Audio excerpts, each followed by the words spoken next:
namni kamiyyuu ka'ee gaafa barreessu gaafa nu arrabsu gaafa maqaan ta'e nu kennu ija dimeeffannee nama sana ilaaluun barbaanne waan guddaadha kun guddina inni yaanu yaada shi dogongora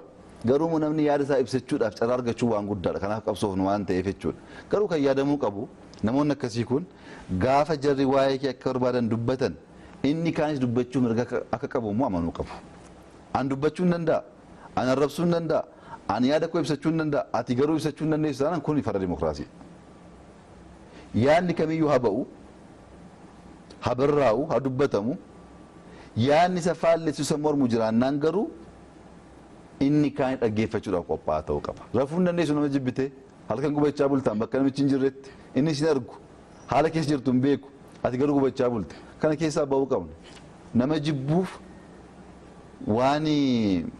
gadhee ta'e yaaduuf sammuu keenya balleessuu hin qabnu yeroo keenya balleessuu hin qabnu nuti maal goona nama jaallanna nuti maal goona nama hammanna nuti maal goona amma dandeenyu nama gargaara namoonni nu jibban jiraachuu akka malan garuu hin beenna addunyaan kun akkas waan ta'eef yeroo namoonni si jibban gadi buute jibba keessa oogalte dirree isaan irra taphachaa jirta jechuudha dirree waraanaa jijjiiru kan jennu kanaaf namoonni ajandaa bocanii ka'anii dirree itti waraanuu qabdan kana gaafa jedhan isa dhiisnee achirraa ol baanee dubbii ilaaluun barbaachisa gaafa bokkaan roobu allaattiin simbirroon